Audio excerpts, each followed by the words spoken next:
오늘은 환상으로 예언하고 약속하며 친히 인도하시는 하나님이라는 제목으로 말씀을 전하겠습니다. 우리가 예수님을 구주로 영접하여 하나님의 자녀가 되면 우리 안에는 성령 하나님께서 주인으로 들어와 계시게 됩니다. 성령님의 역사로 말미암아 성령 세례와 각가지 영적 은사를 받기도 하고 체험들을 하게 되는데, 성령의 음성을 듣기도 하고 성령의 감동을 받기도 하고 방언의 은사를 체험하기도 하며 환상을 보며 꿈을 꾸는 경우들도 있습니다. 이러한 영적인 은사와 체험들은 모두 사람에게 일률적으로 나타나는 것이 아니라 사람에 따라 조금씩 차이가 있을 수 있는데, 분명한 것은 성령으로 거듭난 영으로 들어가면 갈수록 더 많은 영적인 체험들을 하게 된다는 사실입니다. 영의 공간에 들어왔기 때문에 영의 공간에서 나타나는 현상들을 체험해 갈 수가 있는 것입니다. 이러한 영적인 체험들 중에 쉽지 않은 것이 바로 하나님의 음성을 직접 들으며 대화를 하는 것입니다. 성경에 보면 하나님의 음성을 직접 듣는 경우들이 나오기는 하지만 그것이 흔하게 일어난 일이 아니었고 아무나 체험할 수 있는 것도 아니었어요. 그만큼 하나님 앞에 합당한 사람들이 하나님의 음성을 직접 들을 수가 있었고, 그 중에서도 극히 소수만이 하나님의 형상을 배웠습니다. 오늘날 예수를 믿는 많은 사람들 중에 하나님의 음성을 직접 듣고 대화했다고 말하는 사람들 흔히 나오는데, 그 중에는 친히 하나님의 음성을 들은 사람도 간혹 있겠지만은 성령께서 역사하시는 교회 시대인 지금은 성령께서 하나님의 뜻을 알게 하는, 깨닫게 하는 경우가 많습니다. 때로는 천사를 통해 말씀하기도 합니다. 또한 사단의 역사를 받는 경우가 있기 때문에 성령의 역사 가운데 영적인 체험들을 해나가는 것은 중요하지만 반드시 영적으로 앞서 있고 먼저 그 길을 체험해 나가는 사람이 바른 길을 갈 수 있도록 인도해 주는 것이 필요합니다. 오늘 하나님께서 창세기 15장 1절로 3절에 이후에 여호와의 말씀이 환상 중에 아브라함에게 임하여 이르시되, 아브라함아 두려워하지 말라. 나는 내 방패여 너희 지극히 큰 상급이라. 아브라함이 이르되, 주 여호와여 무엇을 내게 주시려 하시나이까. 나는 자식이 없사오니 나의 상속자는 이 다메섹 사람 엘리에셀이다. 아브라함이 또 이르되, 주께서 내게 씨를 주지 아니하셨으니 내 집에서 길린 자가 내 상속자가 될 것이다. 이 말씀 보면 아브라함은 이상 중에 하나님과 교통을 하는 것이 나오는데, 성도들 중에 어떤 것이 환상이고 어떤 것이 이상인지 구분할 수 있는 분이 많지 않을 것입니다. 오늘날 대부분 사람들이 체험하는 것은 환상 쪽에 가까운 것이 많지만은 어떤 경우는 아브라함처럼 이상을 보고도 환상으로 아는 경우도 있습니다. 그렇다면 이상과 환상의 차이는 어떤 것일까요? 먼저 두 가지 현상은 모두 하나님께서 육의 공간 속에 영의 공간의 문을 열심으로 순간 영의 공간으로 들어가면서 나타나는 현상이라는 공통점을 갖고 있습니다. 또한 영의 눈과 영의 귀를 열어보고 듣게 하시는 체험적인 현상들은 둘 다 비슷하죠. 하지만 이상과 환상은 영의 공간을 얼마나 넓게 혹은 좁게 활용하여 펼쳐주시냐 하는 차이점을 가지고 있습니다. 이상은 환상에 비해 상대적으로 영의 공간을 좁게 활용하여 나타내시기 때문에 이상을 통해 역사하실 때는 많은 것을 보여주거나 느끼게 하기보다는 음성을 통한 대화 형식으로 역사하십니다. 육의 공간 안에 영의 공간이 펼쳐지면서 빛으로 들려지고 그 속에서 음성이 들리는 것입니다. 오늘 아브라함이 체험한 것도 육의 공간 안에 영의 공간에 문을 열리면서 아브라함이 순간 영의 공간으로 들어가게 되었고, 아브라함이 빛으로 들려진 상태에서 빛 가운데 들려오는 음성을 들은 것입니다. 그 음성이 분명 하나님의 음성이었지만 이때 하나님께서 친히 임재하셨거나 아브라함이 하나님의 형상을 된 것은 아니며 하나님께서 빛 가운데 머금고 계신 소리로서 아브라함에게 역사하신 경우입니다. 그리고 이때 빛으로 들려있는 모습이나 빛 속에 들려오는 음성은 주변에 다른 사람들이 보거나 들을 수 있는 것이 아니며 오직 자신만이 보고 들을 수가 있습니다. 그래서 누군가 이상을 보고 있을 때 주변에 다른 사람이 볼 때는 마치 기도하고 있는 것처럼 보이지만 느낌을 받게 됩니다. 사도 바울도 주님을 다메섹에서 영접하며 음성을 들을 때도 주변 사람들이 이렇게 느꼈던 것을 볼 수 있습니다. 반면에 환상은 이상에 비해 활용되는 영의 공간이 더 넓다 할 수가 있습니다. 육의 공간 속에 영의 공간의 문을 여시는 것은 이상으로 역사하는 경우도 동일하지만 환상의 경우는 어떤 것을 친히 보고 만질 듯 친히 그곳에 가서 경험한 듯이 역사해 주시죠. 영의 공간을 열어 여러 형태와 각도에서 볼 수 있게 하시는 것입니다. 입체로 보게 하시는 것입니다. 하나님의 말씀이 환상 중에 아브라함이 임하셨는데 자연 영역을 초월한 하나님의 계시 전달 방법으로 일반적으로는 꿈이나 비몽 사몽간 황홀한 상태에서 주어지는 경우가 대부분이지만 아브라함은 현실 속에서 특별한 경우로 임재하셨습니다. 이르시 내 말을 들어라. 너희 중에 선지자가 있으면 나 여호와가 환상으로 나를 그에게 알리기도 하고 꿈으로 그와 말하기도 하거니와 내 종 고세는 그렇지 아니하니 그는 내 온 집에 충성함이라. 민수기 12장 6절 7절 말씀입니다. 하나님이 모세와 대면한 것 같이 아브라함도 정상적인 정신활동 상태에서 그의 감각기능을 통해 하나님의 뜻이 전달되었던 것입니다. 당시에 아브라함은 영적 침체에 있었습니다. 조카 롯과 그의 가족을 구원할 목적으로 적을 용감히 무찔렀으나 그 뒤에 찾아오는 허탈감과 공포가 그를 엄습했기 때문입니다. 하나님의 백성은 위기를 당하며 영적으로 정신적으로 대단한 이력을 발휘 하지만 그 은혜의 순간이 지나고 나면 쉽게 육체적으로 인간적으로 돌아가는 경향이 있습니다. 그렇기 때문에 우리는 항상 하나님을 주인으로 모시고 기도하고 걸어다니는 성도로 살아야 되는 것입니다. 아브라함이 목숨을 걸고 구해준 롯은 신앙을 회개하기도 않은 채 다시 소돔으로 돌아갔고 함께했던 사람들도 흩어지고 나니 그의 마음이 괴로웠을 것입니다. 영적 좌절에 고민하고 있는 아브라함에게 하나님은 두려워하지 말라고 하시면서 나는 내 방패여 너의 지극히 큰 상급이라고 하셨습니다. 아브라함의 고민을 잘 알고 계시는 하나님은 두 가지 문제를 동시에 해결해 주었던 것입니다. 첫째로 내가 너의 방패라고 하신 말씀은 어떤 상황이나 즉 위험이나 환란이나 전쟁이나 삶의 폭풍이 몰아친다 하더라도 하나님이 보호하시고 피난처가 되어주신다는 말입니다. 이스라엘아 여호와를 의지하라. 그는 너의 도움이시오 너희의 방패시로다. 아론의 집에서 여호와를 의지하라. 그는 너희의 도움이시오 너희의 방패시로다.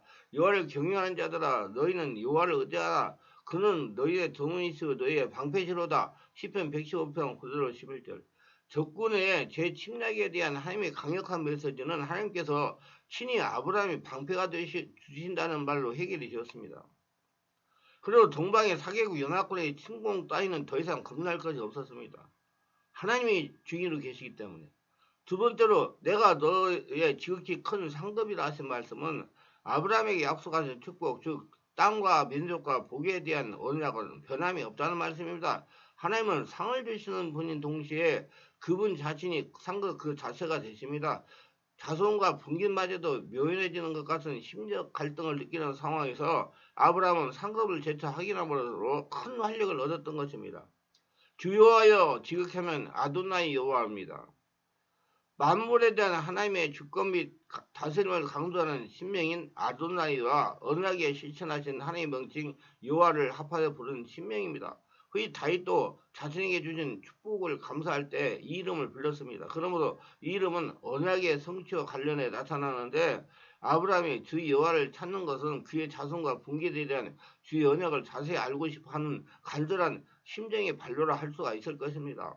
아브라함은 하나님의 약속의 내용을 이해할 수 없었습니다. 하나님의 약속은 반드시 성취될 것이라는 그의 신념과 믿음은 있었지만은 그것이 구체적으로 어떻게 이루어질 것인지에 대해서는 일말의 의구심이 있었던 것입니다. 무엇을 내게 주시하나이까? 나는 자식이 없사오니 나의 상속자는 이 다메섹 사람 엘리에셀이다. 아브라함이 이미 자기 집에서 태어나고 자란 가장 신임받는 종 엘리에셀을 후계자로 지목하고 있었는데 하나님은 언약을 성급하게 인간적인 방법으로 이루려 한 겁니다. 이는 하나님의 뜻을 완전히 이해하지 못한 그의 섣부른 판단에서 비롯된 것입니다.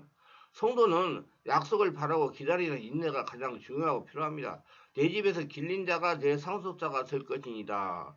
아브라함은 자기 친족도 아닌 이방 사람 다윗 사람 종의 자식인 엘리에셀을 양도로 삼아 제사를 양도해주고 노후에 의탁하려고 했습니다. 아마 조카 롯이 있었다면 그를 후계자로 삼았을 것이니 이제는 혈육이 더 이상 기대할 수 없으므로 이제 결정을 내렸을 것입니다. 그러나 아브라함의 이 결정은 그가 애굽에서 실수에 또 한 번 불신앙의 모습으로 드러낸 것일 뿐 아니라 그의 후손으로 오실 메시아를 염두에 두지 않은 불경건한 처사했다고 할 수가 있습니다. 내 몸에서 날짜가 내 상속자가 되리라 하시고 하나님의 약속의 자녀는 셋, 노아, 셈, 에벨, 아브라함으로 이어지는 경건한 신앙 계보를 이탈하지 않는 자손으로 이어져야 되기 때문에 하나님은 아담에게 여자의 후손을 약속하시고 믿음의 계보를 세워주셨습니다. 그렇다면 아브라함은 자신의 몸에서 태어날 경건의 후손을 위해 기도하고 간구해야 되는 것입니다. 아무리 신체적 조건이 늙어가고 인간적인 생각에서 자식을 기대하기 어렵다 할지라도 하나님의 구속역사를 바라보는 영안이 열려야 되는 것입니다. 무뼈를 셀 수 있나 보라. 아브라함의 이상이 환상이나 꿈이 아니라 현실이라는 것을 확실하다. 하나님은 자신을 믿지 못하는 아브라함을 향해 하늘을 바라보고 수많은 별들을 세어보라고 하셨습니다. 이렇게 하신 이유는 두 가지의 깨우침을 주기 위해서입니다. 첫째로 지금은 무지한 자식이 없는 아브라함이지만 언젠가는 그의 후손이 하늘의 별만큼 많아질 것을 구체적으로 제시하신 후 바라보게 믿고 하기 위함입니다. 실제로 아브라함의 자손들이 땅에 속한 사람들이 아니라 하늘에 속한 자로서 하늘의 벌들이 찬란하고 영광스럽고 아름다운 자태를 뽐내듯이 영원한 존귀함을 잊게 될 것이라는 사실을 보여주기 위함이었습니다. 이 사실은 아브라함의 후손으로 오신 만왕의 왕 대신 예수 그리스도와 그의 교회를 통해서 온전히 성취되어 가고 있는 것입니다.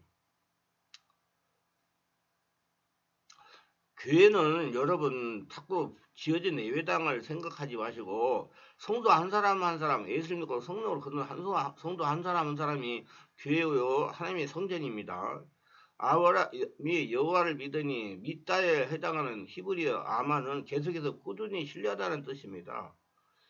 여호사와 장이 야시엘 선지자의 말을 듣고 하나님의 말씀을 믿는 바로 그 믿음입니다. 이는 어떤 대상에게 자신을 맡기고 끝까지 의지하려는 마음의 상태를 말하는 것입니다. 참된 신앙이란 일의 형편과 무관하게 무조건 그 일의 주관자가 되신 하나님을 의지하는 것입니다. 아브라함은 내 몸에서 날짜가 내 상속자가 되려 하신 말씀을 전적으로 의지했으며 이미 계시된 여자의 후손 메시아에 대해서도 신앙하였습니다. 나아가 메시아를 통해서 그 후손이 하늘의 별과 같이 많을 것을 믿는 것입니다. 이 믿음은 순간적인 감정에 충동적으로 신뢰하는 것이 아니라 어떤 충격에도 흔들림 없이 지속적으로 의뢰한 전폭적인 신앙이었습니다. 이렇게 이를 의로 여기시고라는 말 자체가 최적하는 생각이나 행동이 하나님의 뜻과 일치하다는 상태, 즉 타락 이전의 인간의 상태를 가리키는 말입니다. 이 말을 문자적으로 해석하면 하나님이 아브라함을 아담의 범죄하기 이전의 상태로 인정하셨던 말인 겁니다. 타락한 인간에게는 완전한 의를 찾아볼 수 없습니다. 다만 인간은 하나님의 구속의 은총의 칭의를 받을 때뿐입니다. 그러므로 인간의 입장에서는 의라기라는 말보다 칭의라는 표현이 더 적절합니다. 하나님의 능동적인 의인 반면에 인간은 수동적인 의이기 때문입니다. 모든 인간은 하나님 앞에 벌거벗은 죄인입니다. 오직 하나님께서 덧입혀 주시는 의여서로만 그 죄악을 가릴 수 있을 뿐입니다. 오늘 아브라함의 의를 잘못 이해하는 아브라함 스스로가 그의 노력과 순결한 정신의 믿음이 쌓아가고 그 결과 하나님께서 그의 탁월한 믿음을 보시고 의롭다 하신 것처럼 보입니다. 그러나 아브라함이 의롭게 된 것은 그의 개발한 믿음이나 선한 의지 때문에 아니라 그 여전한 연약의 그릇이며 죄 많은 인간에 불과해서는 하나님께서 그에게 믿음을 선물하시고 그 믿음을 통해서 의롭다고 인정해 주신 것입니다. 아브라함은 신앙이 심히 연약했던 애굽 사건뿐만 아니라 가나안 남북 전쟁으로 두려워하고 떨며 불안해한 것이라든지 하나님의 이루를 받았음에도 불구하고 무자식을 거론하고 임의로 상속자를 천거한 것을 보면 거의 믿음이라고는 찾아볼 수 없을 정도로 미미합니다. 오직 하나님의 은혜로운 경륜에 의해서 그의 믿음은 성숙해졌고 의롭다 하심을 받은 것입니다. 하나님 은혜된 것이라 이 말입니다. 이처럼 인간의 의롭게 되는 것은 유일한 방법은 믿음이며 그 믿음을 가능케 하시는 분은 하나님이십니다. 죄를 용납하시고 의인되게 하시는 하나님의 은혜와 긍휼은 진정 죽을 수밖에 없는 우리를 살리시는 유일한 능력인 겁니다. 여기시고 헬라 조기도마이로 번역된 하세부는 정하다, 계산하다라는 뜻으로 여기서 정가된 의를 나타냅니다. 이는 사실은 그렇지 않지만 그런 것으로 간주해준다는 것의 의미입니다. 성경에서 전가된 대표적인 예는 세 가지가 있습니다. 첫째로 전 인류에게 전가된 아담의 죄입니다. 둘째로 그리스도에게 전가된 인류의 죄입니다. 셋째로 그리스도를 믿는 모든 죄인에게 전가된 하나님의 의입니다. 그리고 이것은 죄인된 우리가 의로 간주되기 위해서는 그리스도를 말미암아 그분의 의가 우리에게 완전히 온전히 옮겨졌다는 사실을 믿는 믿음이 수반되어야 되는 것입니다. 그래서 믿어야 됩니다. 그래서 하나님께서는 여러분 필요할 때는 음성으로, 필요할 때는 감동으로, 필요할 때는 꿈으로, 필요할 때는 환상으로, 어떤 때는 이상으로 어떤 때는 천사를 통해서 말씀을 하기도 하기 때문에 모든 통로를 열어놓고 예, 하나님과 일대일 관계가 되면서 걸어가시면 하나님께서 필요한 방법, 자신에게 필요한 방법, 그때그때 상황에 따라서 하나님께서 예언하시고 계시를 들려주시고 예, 언약을 하시고 약속을 하시고 인도하신다는 걸 아시고 항상 성령 은혜 충만하게 지내시기를 예수님으로 축원합니다. 기도를 성령으로 바르게 하면서 성령으로 세를 받고 충만받고 은혜 받아서 하나님과 직접적인 대화하며 교통하며 하나님의 예언 계시를 받고 약속을 받고 따라가기 원하신 분은 충만한 교회에서 올라 금토에 하는 온몸 집중 치유기도 집회에 참석해서 은혜를 받으면 좀 더 빨리 성령으로 체험하고 은혜가 충만해질 겁니다. 기도합니다. 오늘도 저희 설교를 끝까지 시청하신 분들 축복해 주옵소서. 특별하게 축복하실 분들은 구독, 좋아요, 알림 설정하신 분들 기억하시고 항상 성령으로 충만한 하나님과 직접적으로 대화하며 하나님의 계시를 받고 예언을 받고 하나님의 약속을 받고 따라가는 복된 자가 되게 하여 주시옵소서. 예수님 이름으로 기도드리나이다. 아멘.